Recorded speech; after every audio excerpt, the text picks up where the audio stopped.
Physical science of aortic regurgitation देखना है। Uni 2020 में पूछा जा चुका क्वेश्चन है, शॉर्ट नोट्स आता है यूनी में, उसके लिए हमको तैयारी कर लेना होगा ताकि कुछ तो लिखना पड़ेगा ना। बाकी मैरो में जो दिया है वो बहुत ही गंदे तरीके से समझाया नहीं, थोड़ा सा भी। हम लोग इसको देखेंगे किस तरह से करना है। सबसे पहले इसमें जो होता क्या है कि एओर्टिक रिगर्जिटेशन में होता क्या है। एओर्टिक रिगर्जिटेशन कहने का मतलब है कि एओर्टिक वाल्व जो होता है वो इनकॉम्पिटेंट हो जाता है। कहने का मतलब है कि नॉर्मल एओर्टिक वाल्व का काम है कि बैकफ्लो को, जब सिस्टोल हो लेफ्ट वेंट्रिकल में सिस्टोल हो, तो लेफ्ट वेंट्रिकल में जब सिस्टोल हो तो फॉरवर्ड ब्लड को जाने देना है। लेकिन जब लेफ्ट वेंट्रिकल कॉन्ट्रैक्ट करना बंद हो जाए, डायस्टोल फेज में आ जाए, तो एओर्टिक वाल्व का काम है कि नॉर्मली क्लोज कर देना ताकि बैकफ्लो ना हो एओर्टा से ब्लड जो है लेफ्ट वेंट्रिकल में नहीं आए। लेकिन एओर्टिक रिगर्जिटेशन में क्या होता है कि वाल्व जो है इनकम्पिटेंट हो जाता है, जिसके कारण एओर्टा से जो है लेफ्ट वेंट्रिकल के अंदर में ब्लड आने लगता है। ठीक है, अब क्लिनिकल फाइंडिंग्स जो है पेशेंट में क्या क्या होगा, तो इसके वजह से जो है हार्ट जो है पूरा डायलेट कर जाता है और हाइपरट्रॉफी हो जाता है लेफ्ट वेंट्रिकल का, और इसके वजह से जो है होल सर्कुलेशन जो है ना हाइपर डायनेमिक हो जाता है।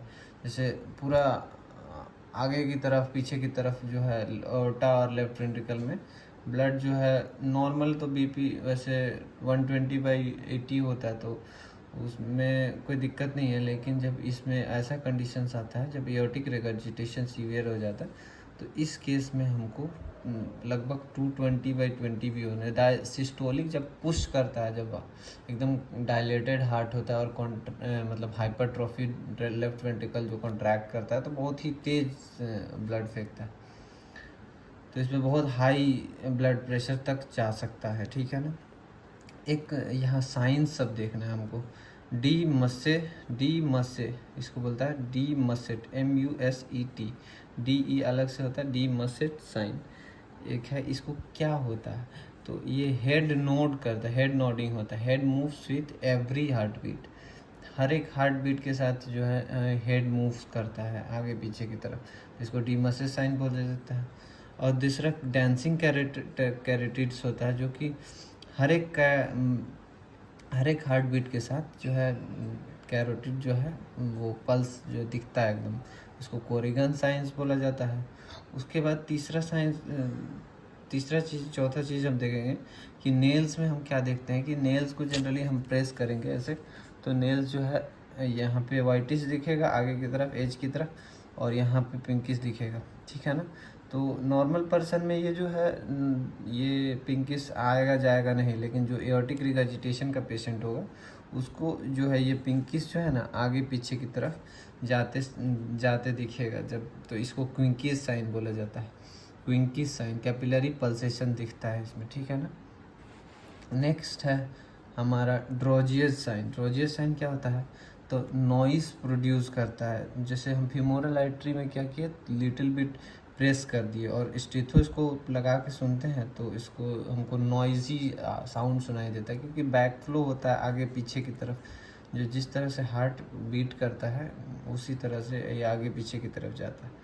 और एक और साइन है pistol sign, pistol shot murmur. Next है पिस्टल शॉर्ट मर्मर।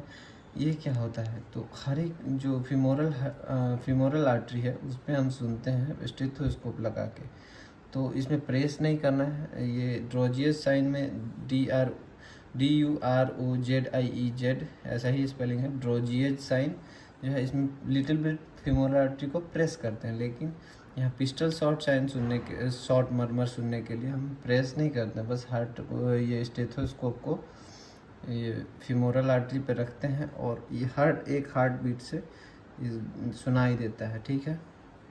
और दूसरा साइन इसमें क्या मिलता है कि हिल साइंस, एक नेम साइन है हिल साइंस। इसमें क्या होता है कि जो है पेशेंट का जो है ना